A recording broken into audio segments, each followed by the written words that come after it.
And we're back. I'm MTK on the MIC, and this is a Middle Perch Live. We are trying out some new lighting today.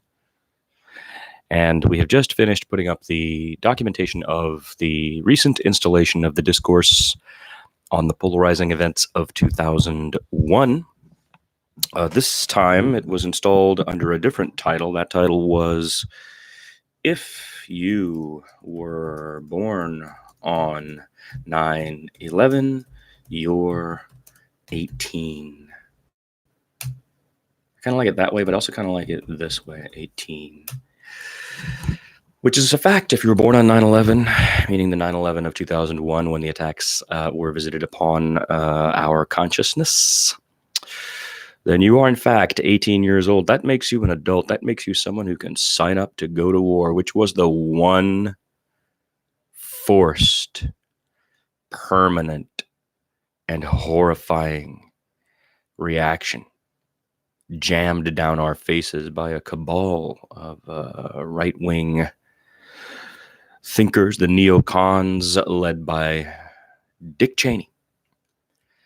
Bush, the pawn idiot. Bush's father operating in a boardroom with the Carlyle group within which he and Cheney are allied. And that morning, the 16th of September, I'll never forget them selling the war. We got to go hit them back. We got to go kill these people. What people? You haven't even identified this crime is still unsolved. And we're living in endless war, right? That's the quote here, I think. Illegal endless war continues March 20th, 2003 to this day.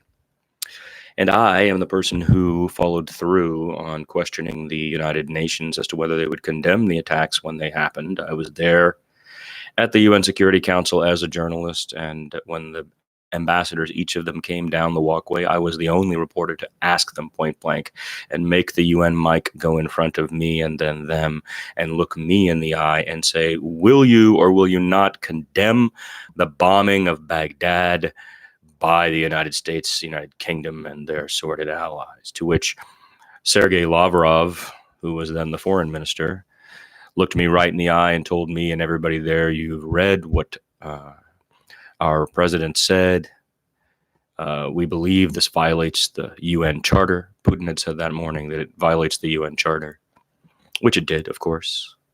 It is an unsanctioned act of aggression based on a pitch for war that is suspect about a single criminal event that has still not been solved. Bin Laden had nothing to do with it. Iraq had nothing to do with it. Afghanistan had nothing to do with it. The 19 hijackers from Saudi turn out to be a fucking flimsy what? Who? Rumors there are some still alive. Rumors and stories and facts that they couldn't even fly planes. The greatest intellectual failure in United States history.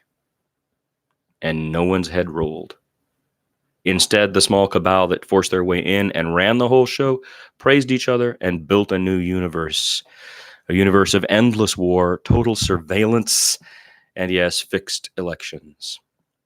Fixed elections, endless war, and total surveillance is what we've been delivered into from that response to the attacks on the Pentagon, New York City's tall towers, and an unusual flight that no one really knows where it was headed, do we? But that was downed over a small field near a town in Pennsylvania. This crime remains unsolved. The case is still open. The commission report is a farcical joke that no one could possibly believe, much less investigate. We've had everybody read and look into it. We have evidence of all kinds of things that are problematic. We should begin with WTC 7. And we know about a deep state that exists within the military that has been operating behind the public's eyes and has been salivating for what the attacks delivered to them. We know that they stated, and I think it's the Northwoods document, right, that conducting false flags to get public opinion on their side would be a tactic that was considered. There are questions about so many of these now, from the assassination of Kennedy and his brother and King to the Oklahoma City bombing and the pinning of it on a single homegrown agent, to the 93 bombing of the WTC, where the FBI had a man in there that was working with the would-be bombers, supposedly in an attempt to capture them, and went to his superiors and said, well, I'm not going to give them real bombs, am I? And they said, yeah, give them real bombs. So how are we, in the October 27th, I think, 1993 New York Times, you can read the article about the bombing of the World Trade Centers that they just let happen. And then the physical evidence of the day of the attacks, looked at in retrospect and with a sober eye. My reaction, of course, was exactly more civil, and why I'm embarrassed by this country now and sickened by it. I immediately authored an anti-war movement. I spoke with compassion for both the people who had been harmed and those people against whom I knew retaliation was coming disproportionately and illegally and without a plan. I begged for those things to be true. I sent out my thoughts to as many people as I could. I found others who were like-minded within moments, and we numbered millions and saying, no, our grief is not a cry for war. No, we do not want to go to war as a response for this. No, we do not believe what you're saying about who the enemy is in relation to this attack that has come upon us. Millions of us. And I captured that to the best of my ability. And now, 18 years later, you see, it's a tiny minority position in a steel case that I have shown 5 times.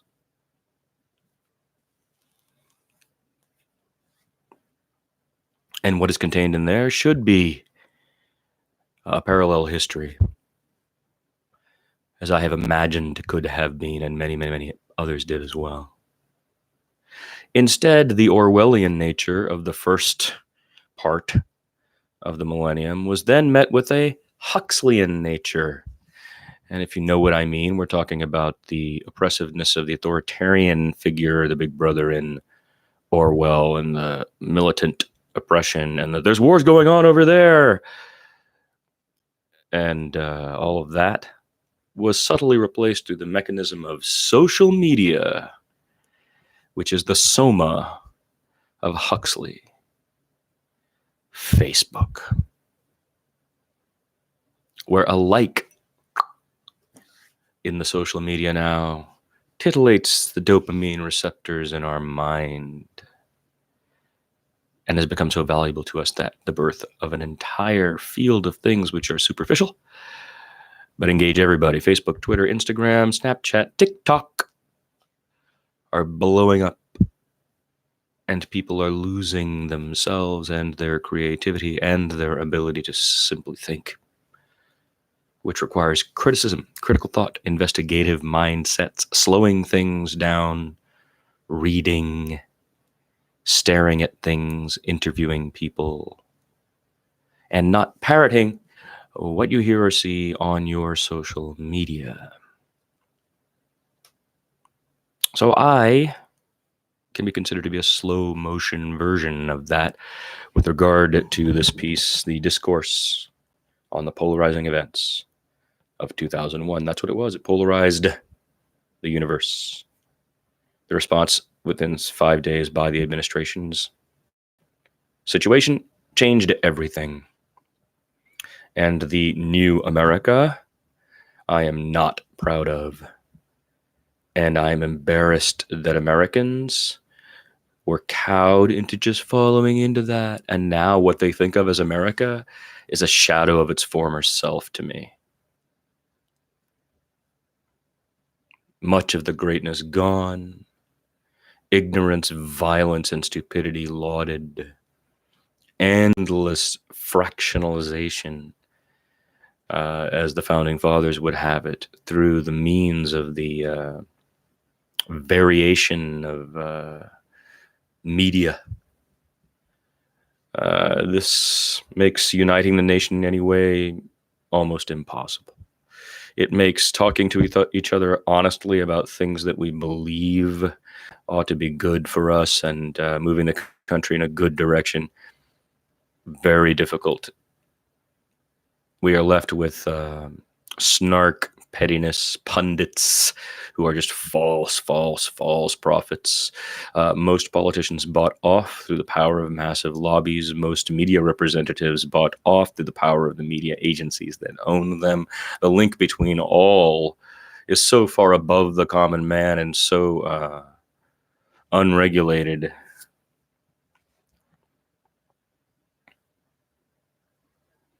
And the miseducation and really promotion of ignorance among the populace continues and has worsened.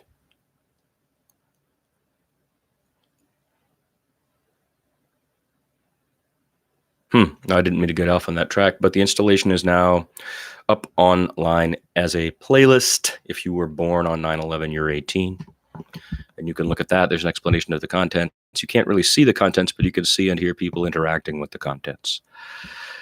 Ideally, this should be installed in New York City, in Manhattan, in Lower Manhattan, and it should be owned by an institution in New York. The contents are significant, and as my collaborator A.E. Ferrara, A.P. Ferrara stated to me many times at the time, if we don't save this material, it will disappear. It won't exist anywhere in the telling of our times. If we don't keep this, no one will. If we don't hold on to this, this won't exist. So the contents contain things that, because of the nature of the internet, are not online anymore. And because of what happened at the time, were literally censored out of our social narrative, the national narrative, certainly.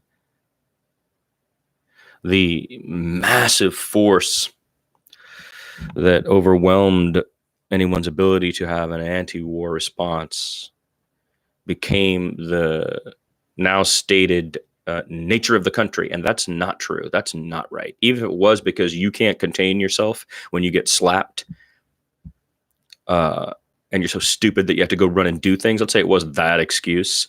When does that run out? Are we just having endless war because you are upset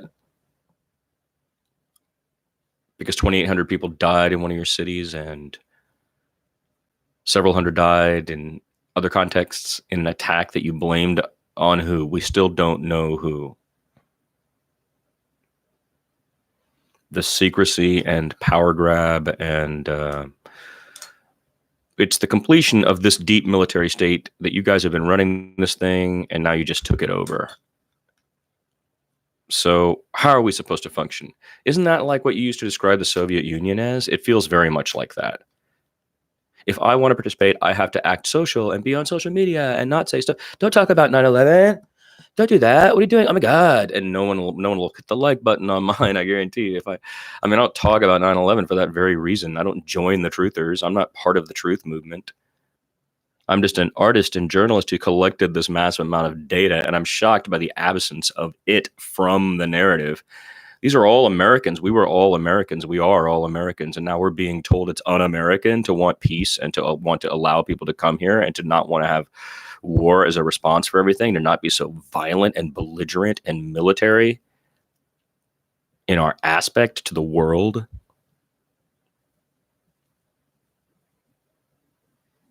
There are millions, tens of millions, hundreds of millions of us.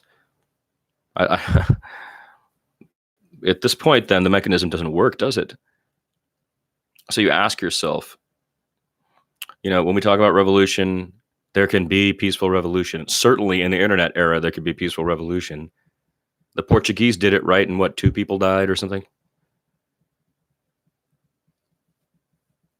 In Uruguay, it happened, right? Through the voting box, but it was revolutionary, I think, right? When the Coloradans way back in 03 or whatever were turned.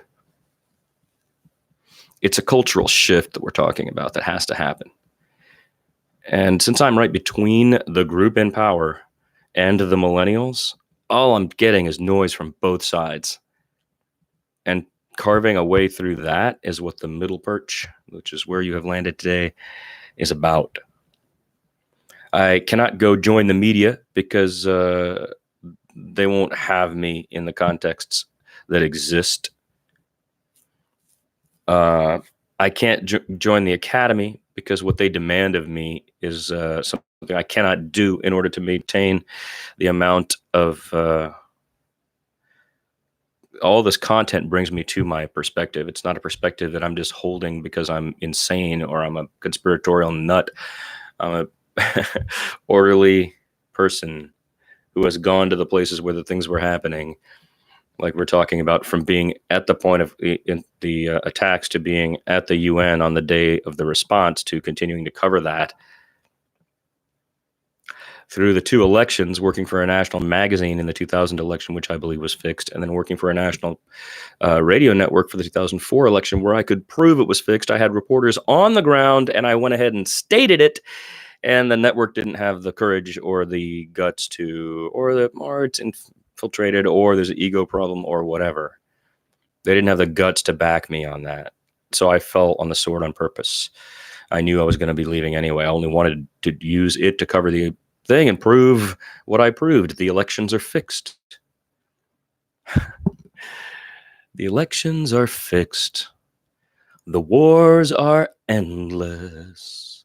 The surveillance is total, and you never said a word. You never said a word.